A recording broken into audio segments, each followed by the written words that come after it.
Olá, pessoal! Hoje a gente vai mergulhar de cabeça num tema que, olha, ele pode de verdade transformar a dinâmica de um casamento.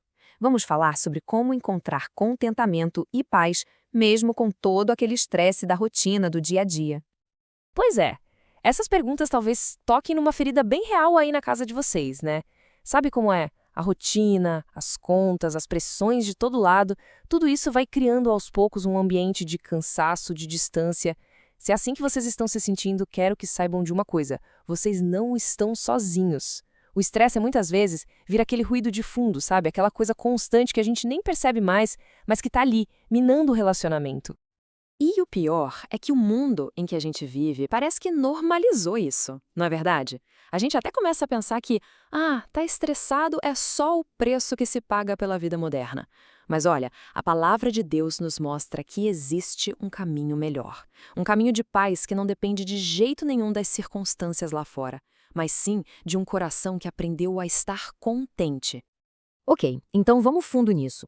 A chave para essa transformação toda não é um traço de personalidade, sabe? Aquela ideia de que, fulano nasceu calmo e eu não. Nada disso. Como o apóstolo Paulo mesmo nos ensina, isso é uma habilidade espiritual. Uma habilidade que pode, e mais, que deve ser aprendida. Gente, isso é tão, mas tão encorajador. Pensa bem, se até o apóstolo Paulo, um verdadeiro gigante da fé, teve que aprender a estar contente, isso significa que nós também podemos. Não tem vergonha nenhuma em admitir que a gente precisa aprender. Pelo contrário, esse é o primeiro passo e o mais corajoso de todos para começar a mudança. Mas, afinal de contas, o que é esse tal de contentamento? A definição é até simples, mas olha, é muito poderosa. É ter uma profunda satisfação na vontade de Deus. E aqui, atenção, isso não é um conformismo passivo, sabe? Aquela coisa de, deixa a vida me levar. Não, é na verdade uma confiança ativa. É acreditar de verdade que em cada situação Deus está agindo para o bem de vocês e que Ele tem um propósito maior em todo. E aqui está o ponto crucial da coisa toda. A força do Paulo para viver contente, não importava se ele estava na abundância ou na necessidade, não vinha dele mesmo, de jeito nenhum. Vinha diretamente de Cristo. E esse poder, que é sobrenatural, está disponível para vocês hoje, agora. Um poder capaz de dar paz, não importa o que esteja acontecendo aí ao redor. Sabe, para a gente entender bem o que é a luz, às vezes a gente precisa dar uma olhada na sombra. Então, vamos fazer isso agora. Vamos analisar rapidinho o que é o oposto do contentamento para a gente saber exatamente contra o que é que a gente está lutando dentro de nós e, claro, no casamento. Olha, o descontentamento não é uma coisinha boba, um mau humor passageiro. A Bíblia trata isso como um problema espiritual muito, mas muito sério. É uma atitude de ingratidão, de murmuração. Lembra dos israelitas no deserto? Aquilo desagradou profundamente a Deus. E é porque o descontentamento literalmente envenena o nosso coração e a nossa alma. E dá uma olhada nesse contraste. É gritante, né? De um lado, a gente tem a escuridão, da murmuração, daquela inquietação que não deixa a gente dormir, da inveja. Mas, do outro lado, a gente tem a luz da gratidão, da paz, da alegria genuína. O caminho que vocês escolhem regar todos os dias é ele que vai definir a atmosfera do lar de vocês. Pensa assim, um coração descontente é como se fosse uma incubadora. Ele não só deixa a gente infeliz, mas ele cria um ambiente perfeito para que outros pecados comecem a brotar. Conflitos, ciúmes, raiva, divisões, e tudo isso vai crescendo e sufocando a intimidade e a unidade do casal. Certo. Acho que a gente já entendeu bem o quê da questão, né? Então, vamos agora para o como. Como é que a gente faz na prática para cultivar um coração contente?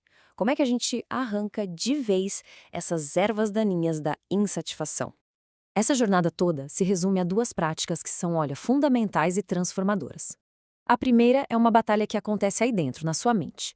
A segunda é uma mudança de perspectiva que acontece no coração. Bora ver como isso funciona na prática? É que a nossa mente, às vezes, parece uma lixeira, né? A gente vai acumulando preocupações, ressentimentos, medos. E aí, do nada, a gente se pergunta: nossa, por que eu tô me sentindo tão mal? O primeiro passo, então, é parar de remexer nesse lixo.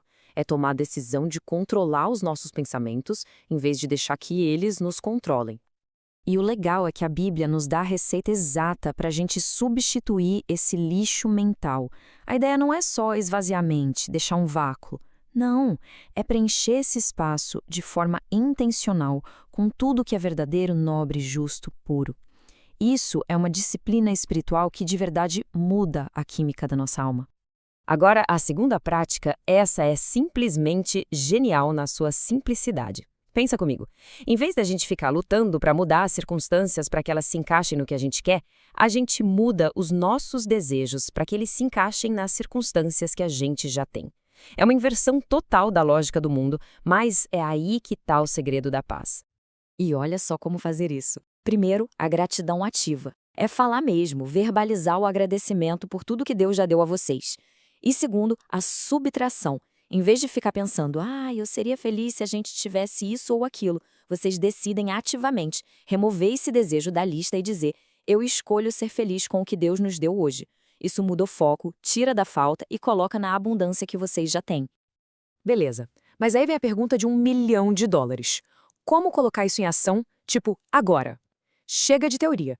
Vamos criar um plano super simples e concreto para as próximas 24 horas. Uma coisa que vocês podem começar a fazer hoje mesmo, assim que a gente terminar aqui.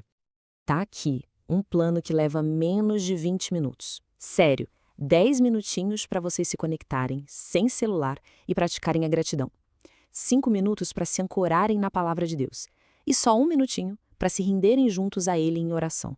É um primeiro passo, eu sei, parece pequeno, mas ele pode ser o começo de um novo e poderoso hábito para o casamento de vocês.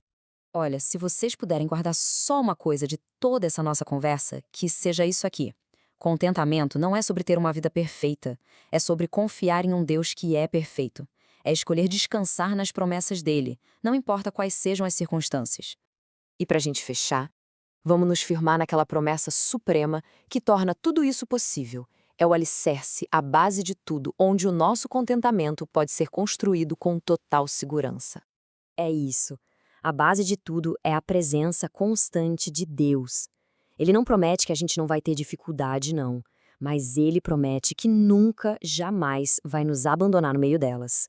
E saber disso, crer nisso lá no fundo da alma, é o que nos dá força para sermos contentes. Que essa promessa seja a âncora do casamento de vocês, hoje e para todo sempre.